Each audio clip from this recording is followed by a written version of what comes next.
ശ്രീജി ലൂക്കോസ് ദാ ഇവിടെ ആലപ്പുഴ പ്രസ് ക്ലബിന്റെ ഒരു പ്രതിഷേധക്കുറിപ്പ് വരുന്നു. അതിൽ പറയുന്നത് ഇങ്ങനെയാണ്: ജാതി അധിക്ഷേപം ഉൾപ്പെടെയുള്ള അപകീർത്തികരമായ വാക്കുകൾ ജനപ്രതിനിധിയിൽ നിന്നും ഉണ്ടാകുന്ന ഒരിക്കലും നീതീകരിക്കാനാവില്ല. ആലപ്പുഴയിലെ മാധ്യമങ്ങളോട് ഒരു തരത്തിലും സഹകരിക്കാത്ത ആളാണ് U Prathibha M L A. ഔദ്യോഗിക ആവശ്യങ്ങൾക്കായി ബന്ധപ്പെട്ടാൽ പോലും എം എൽ എ ഫോൺ എടുക്കുകയോ പ്രതികരിക്കുകയോ ചെയ്യാറില്ല. ദൃശ്യമാധ്യമ പ്രവർത്തകരുടെ കുടുംബാംഗങ്ങളെ പോലും അധിക്ഷേപിക്കുകയാണ് സമൂഹ മാധ്യമങ്ങളോട് എം എൽ എ ചെയ്തതെന്ന് പറഞ്ഞ് പറയുകയാണ്. ഓർത്തു നോക്കണം, കഴിഞ്ഞ ലോക്സഭാ തെരഞ്ഞെടുപ്പിൽ അവിടെ സി പി എമ്മിൻ്റെ കൊടുങ്കോട്ടകളിലടക്കം CPM 3ാം സ്ഥാനത്തേക്ക് പോയതാണ് കേട്ടോ. കായംകുളം മണ്ഡലത്തിൽ ഈ എം എൽ എയുടെ പ്രവർത്തന ഗുണം കൂടി ആ 3ാം സ്ഥാനത്തിന് ഉണ്ട്. റജി ലൂക്കോസ് ഇതാ ഇവിടെ മീഡിയ ഉണ്ട്. ഇപ്പം ഞങ്ങളുടെ മനീഷ് ഒരൊറ്റ മിനിറ്റ്, ഇപ്പോൾ ഞങ്ങളുടെ മനീഷ് മഹിബാൽ മര്യാദയ്ക്ക് ജോലി ചെയ്ത് ആ ശമ്പളത്തിൽ ജീവിക്കുന്ന ഒരു അടിസ്ഥാന തൊഴിലാളിയാണ്. നക്കാപ്പിച്ച വാങ്ങി ചെറ്റ എന്നൊക്കെ വിളിച്ചു ആരാണിവർ, ഈ എം എൽ എ. പോട്ടെ, ഒരു Media One reporter U Shaiju എന്നാണ് പേര്.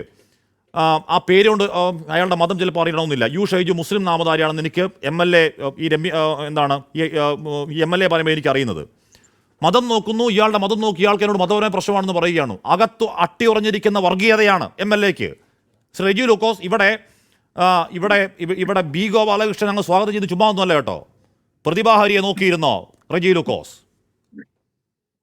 കാശ്മീർ രണ്ട് കാര്യങ്ങളുണ്ട്. ആദ്യമേ തന്നെ പറയട്ടെ, മനീഷ് മഹിവാൽ എന്റെ ഒരു നല്ല സുഹൃത്താണ്. അദ്ദേഹം കോട്ടയം ബ്യൂറോയുടെ 24 ചീഫ് ആയിരുന്ന കാലത്ത് വളരെയധികം കാര്യങ്ങൾ ഞങ്ങൾ ബന്ധപ്പെട്ടിട്ടുണ്ട്. കോട്ടയത്ത് വളരെ മതിപ്പോടുകൂടി കോട്ടയത്തെ രാഷ്ട്രീയ ഭേദമന്യേ ആളുകൾക്ക് പ്രിയങ്കരനായ ഒരു റിപ്പോർട്ടറായിരുന്നു മനീഷ് മഹിവാൽ എന്നുള്ള കാര്യത്തിൽ തുറന്നു പറഞ്ഞതിൽ എനിക്ക് യാതൊരു പടിയില്ല. കാരണം അദ്ദേഹം ആലപ്പുഴയ്ക്ക് പോകുമ്പോൾ ഞങ്ങളെ പോലുള്ളവർക്ക് ബുദ്ധിമുട്ട് തോന്നി. കാരണം വാർത്തകൾ തേടി പിടിക്കുന്നതും സാമൂഹിക പ്രശ്നങ്ങളെല്ലാം അവതരിപ്പിക്കുന്നതിലും മനീഷ് വളരെ മുന്നിലായിരുന്നു. ഞാൻ തന്നെ അദ്ദേഹത്തിനെ കൊണ്ട് എന്റെ നാട്ടിലെ 1-2 സാമൂഹിക പ്രശ്നങ്ങളിൽ അദ്ദേഹത്തെ കൊണ്ട് വാർത്ത ചെയ്യിപ്പിച്ചിട്ടുള്ള അദ്ദേഹം വന്ന് വളരെ ഭംഗിയായിട്ട് ഗവൺമെന്റ് പോലും ശ്രദ്ധയിൽ കൊണ്ടുവന്നിട്ടുള്ള പൊതു കാര്യങ്ങൾ, അല്ലാണ്ട് പേഴ്സണൽ കാര്യങ്ങളല്ല. അതുകൊണ്ട് മഹേഷിനെ സംബന്ധിച്ചോളം പ്രതിഭ ഹരി എം എൽ എ പറഞ്ഞ വാക്കുകളോട് എനിക്ക് ഒരിക്കലും ചോദിക്കാൻ പറ്റത്തില്ല. പക്ഷെ ഇവിടെ 2 കാര്യങ്ങൾ ശ്രദ്ധിക്കണം. ഒരു അമ്മയുടെ വികാര പ്രകടനം കൊണ്ടാണ്, അതും മകനെ മയക്കുമരുന്നുകൊണ്ട് മനസ്സിലാവുന്നുണ്ട് സാർ. ഞാൻ നേരത്തെ പറഞ്ഞതുപോലെ ഈ നിങ്ങളുടെ മനുഷ്യനെ കൊല്ലാനിറങ്ങുന്ന സൈബറിടത്തിൽ കൊല്ലാനിറങ്ങുന്ന ഈ സൈബർ തെമ്മാടിപ്പടയുണ്ടല്ലോ, CPM നേതൃത്വത്തിന്റെ ആശീർവാദത്തോടെ ഞാൻ പറയും. കാരണം എന്താണ്, പലയാവർത്തി ഇത്തരം തെമ്മാടിത്തരങ്ങൾ ആവർത്തിക്കുമ്പോഴും ശക്തമായൊരു ഭാഷ CPM നേതൃത്വം നിർത്ത് തെമ്മാടികളെ എന്നൊരു വാക്ക് പറഞ്ഞാൽ നിർത്തും അവർ. അത് പറഞ്ഞിട്ടില്ല. അതുകൊണ്ട് ഞാൻ വിശ്വസിക്കുന്ന CPMന്റെ ആശീർവാദത്തോടു കൂടിയാണ് ഈ നെറികെട്ട വൈകൃതപ്പട പ്രവർത്തിക്കുന്നത്. അവരുടെ അധിക്ഷേപം പോകട്ടെ.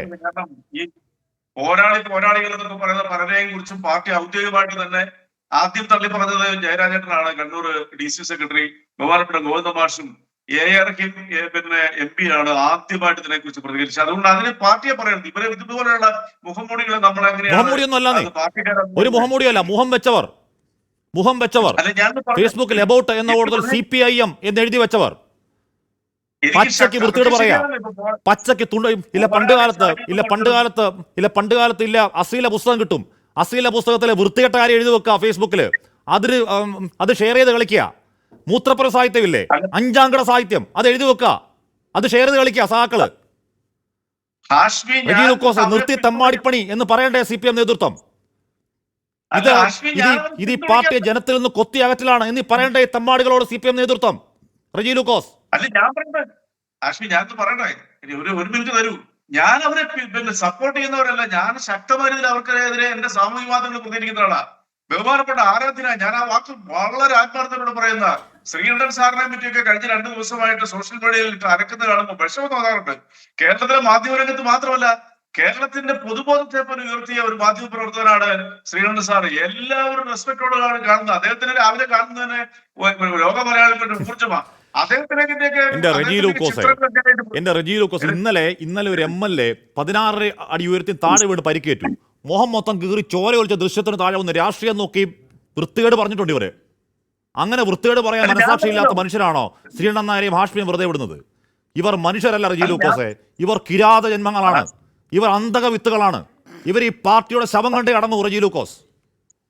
ഹാഷ്മി, അതിനോട് ഞാൻ യോജിക്കുന്നു. ഈ പാർട്ടിനെ തകർക്കാൻ വേണ്ടി കുറെ എണ്ണം ഇങ്ങനെ ഇറങ്ങിയിട്ടുണ്ട്. അത് ഒരു സംശയമില്ല. അല്ലെങ്കിൽ ഞാൻ ചോദിക്കട്ടെ, ലോകത്തിലെ മലയാളികള് ആരാധനയോടുകൂടി ഒരു സെലിബ്രിറ്റിക്ക് ഇങ്ങനെ ഒരു റീച്ച് കിട്ടില്ല. അദ്ദേഹത്തിന് ദൃശ്യമാധ്യമ രംഗത്തിന് ഒരു വഴികാട്ടിയായ ശ്രീകണ്ഠ സാറിനെ പറ്റിയൊക്കെ മോശമായിട്ട് പ്രതീക്ഷിച്ച 3-4 പേർക്ക് ഞാൻ മറുപടി കൊടുത്തു, നിങ്ങൾ ഇങ്ങനത്തെ വാക്കുകൾ ഉപയോഗിക്കരുതെന്ന് പറഞ്ഞു. പക്ഷെ നമുക്ക് എന്ത് ചെയ്യാൻ പറ്റും? അതുപോലെ ഞാൻ ഈ പയ്യന്റെ കാര്യങ്ങളോട് പറയാം. ഇവിടെ അവരുടെ വികാരം പ്രകടനമായിട്ട് ബഹുമാനപ്പെട്ട പ്രതിഭ ആദ്യം ഒരു വീഡിയോ ഇട്ടു. തീർച്ചയായിട്ടും ഞാനും ഒരു പിന്തുണ കൊടുത്തു. കാരണം എന്തുകൊണ്ടാ, യു പ്രതിഭ MLA യുടെ മകൻ കഞ്ചാവുമായി പിടിയിൽ അറസ്റ്റിൽ എന്ന് പറയുമ്പോൾ പെട്ടെന്ന് ആർക്കും തോന്നും ഇത്. അതിനുശേഷമാണ് ഈ എഫ്ഐആർ ചെയ്ത മനീഷ് ഭഗവാനെ പോലുള്ളവര് മറ്റു എല്ലാ ചാനലുകളും കൈരളിയും മറ്റൊന്ന് രണ്ട് ചാനലുകളും എല്ലാ മെയിൻ സ്ട്രീം ചാനലുകളും വാർത്ത കൊടുത്തു. എഫ്ഐആർ പുറത്തുവിട്ടപ്പോഴാണ് ഇതിന്റെ വസ്തുത അറിയുന്നത്.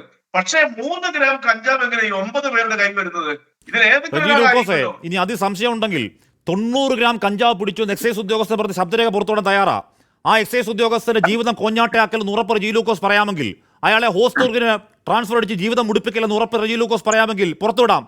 എക്സൈസ് ഉദ്യോഗസ്ഥർ പറയുന്നത് 90 ഗ്രാം കഞ്ചാവ് അങ്ങനെ എഫ്ഐആറിലേക്ക് 3 ഗ്രാം എത്തിയതെന്ന് സർക്കാർ വിശദീകരിക്കട്ടെ. അത് എം പി രാജേഷ് പറയട്ടെ. അതൊക്കെ അവര് പറയട്ടെ, നമ്മളതിനെ തർക്കിക്കാൻ ആളല്ല. അതുകൊണ്ട് ആ കഞ്ചാവ് പിടിച്ച കണക്കൊന്ന് നിർത്തിക്കോ. അതുകൊണ്ട് കഞ്ചാവിന്റെ കണക്കൊന്ന് നിർത്തിക്കോ. ഈ 90 ഗ്രാമാണല്ലോ എം എൽ എ പറഞ്ഞുകൊണ്ടിരുന്നത്. 90 ഗ്രാം സാർ 90 ഗ്രാം പിടിച്ചു. അത് എക്സൈസ് ഉദ്യോഗസ്ഥൻ എന്താണ് പറയുന്നത്? ശബ്ദരെ നമ്മൾ ചുമ്മാ പറയുന്നതല്ല. അത് പുറത്തുവിട്ടാൽ ഉദ്യോഗസ്ഥൻ നിങ്ങൾ കഴിവേറ്റും. അതുകൊണ്ടാണ് പുറത്തുവിടാത്തെ.